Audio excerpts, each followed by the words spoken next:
కావలిపట్టణం అడవిరాజుపాలెం వద్ద వరి పంట నీట మునిగిందని రైతులు అనిల్, రాజు ఆవేదన వ్యక్తం చేస్తున్నారు. 3 రోజులుగా కావలి పెద్ద చెరువు గేట్లు తీశారని, నీరు దిగువ పొలాలకు వెళ్లేందుకు పంటకాలవ లేకపోవడంతో పొలాలమీద నీరు పారుతోందన్నారు. బుధవారం నీరు ఎక్కువగా పారడంతో సుమారు 10 ఎకరాల పంట పూర్తిగా మునిగిపోయిందని కన్నీరు పెట్టుకున్నారు. ప్రభుత్వం నష్టపరిహారం చెల్లించాలని కోరారు.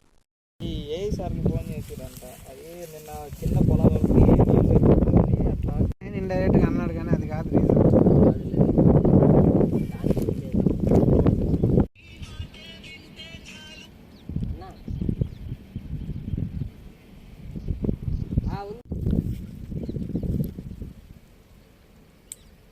ఇక్కడన్నా కోస కూడా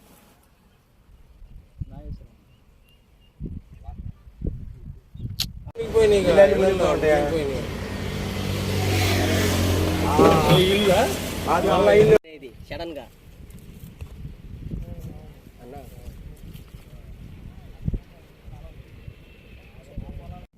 మాది కావలి మండలం అడవిరాజుపాలెం గ్రామం. మేము కావలి చెరువు కింద ఒక 10 ఎకరాలు మేము 5 ఎకరాలు పొలం చేస్తున్నాం కౌలుకి. టోటల్గా ఒక 4 రోజుల క్రింద తూములు ఎత్తారు. వాటర్ కిందకి పోవాలని, సర్వై పొలానికి వాటర్ పోవాలని ఎత్తారట. మాకు ఇప్పుడు తెలిసింది అది. బట్ ఏంటంటే 3 డేస్ నుండి కొంచెం తక్కువలో పారుతున్నాయి, కానీ నిన్న మళ్ళీ ఎక్కువ ఎత్తడం వల్ల అధిక వాటర్ ఓవర్ఫ్లో అయ్యి పంట పొలాల మీద పోతున్నాయి. మెయిన్ రీజన్ ఏంటంటే కాలువలు ప్రాపర్గా కిందకి లేక పంట వేసిన పొలాల మీదుగా వాటర్ పోతున్నాయి. దీనివల్ల ఇవాళ ఒక 10 ఎకరాలు, చుట్టుపక్కల 10 ఎకరాలు వాటర్లోనే ఉన్నాయి. ఇవి వేసి మేము ఇప్పటికి నాటేసి 3 నెలలు అయింది. అంతా బిర్రు పొట్టలకు వచ్చింది. ఎన్ను తీసే స్టేజ్. ఈ స్టేజ్లో ఇలా వాటర్ ఉంటే దేనికి పనికిరాదు. ఆల్రెడీ మేము అక్కడ పొలాలన్నీ చెక్ చేస్తే మొత్తం పాచి ఏర్పడిపోయింది. ఇవి ఇప్పుడు వీళ్ళు వాటర్ తీసినా మాకు పనికొచ్చే స్టేజ్లో అయితే లేదు. మేము ఇక్కడ కౌలుకు చేస్తున్నాము. ఇప్పుడు రేపు పొలం వాళ్ళు ఏమంటారు, మా కౌలు మాకు గట్టండి అంటారు. ఇప్పుడు ఈ నష్టం ఎవరు చెల్లిస్తారు మాకు? మేము ఒక్కొక్క ఎకరాకి 25,000 నుండి 30,000 పెట్టుబడి పెట్టున్నాము. రేపు మళ్ళీ కౌలు వాళ్ళకి అలా ఈ పొలాలు ఈ రకంగా ఉన్నాయి. ఇవాళ దీనికి మార్నింగ్ నుండి మేము ట్రై చేస్తున్నాము. ఎంఆర్ఓ ఆఫీస్కి వెళ్ళాము, ఇరిగేషన్ ఆఫీస్కి వెళ్ళాము. పైన ఎమ్మెల్యే గారికి ఎవరో ఇన్ఫామ్ చేశారని తెలిసింది.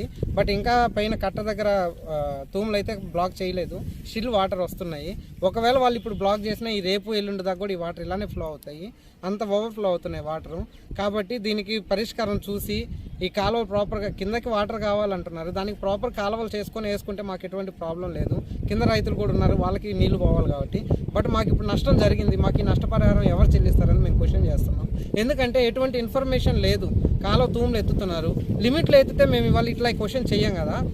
అన్లిమిటెడ్గా వాటర్ ఎత్తేసి ఒకరి మీద ఒకరు చెప్పుకుంటున్నారు. మార్నింగ్ నుండి మేము ఎవరు ఎందుకు ఎత్తారంటే జస్ట్ ఇప్పుడు ఒక ఇన్ఫో వచ్చింది. అది కూడా ఎవరి ద్వారా, మీ ద్వారా ఇన్ఫో వచ్చింది. ఏంటి కింద సరాయిపాలెంకి వాటర్ పోవాలని. ఇప్పటిదాకా మాకు ఇన్ఫో కూడా లేదు. ఒక్కొక్క రకంగా సమాధానం చెప్తున్నారు. బట్ లాస్ట్ ఇయర్ కూడా ఇలానే ఫేస్ చేసాం మేము. లాస్ట్ ఇయర్ ఈ పొలం మొత్తం ఇప్పుడన్నా బిర్రు పొట్టల మీద వచ్చింది వాటర్. లాస్ట్ ఇయర్ పంట అంతా పండిపోయి ఇంకొక 10 రోజుల్లో కోస్తామనగా వాటర్ పడిపోయింది. 2 ఏకర్స్ ఇట్లానే నాశనం అయింది లాస్ట్ ఇయర్.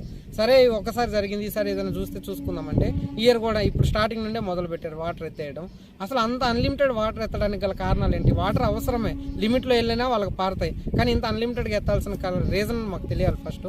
అండ్ మా నష్టపరిహారం మాకు చెల్లించాలి. ఎవరైతే ఎత్తారో దాని కారకులు మా నష్టపరిహారం మాకు చెల్లించాలి.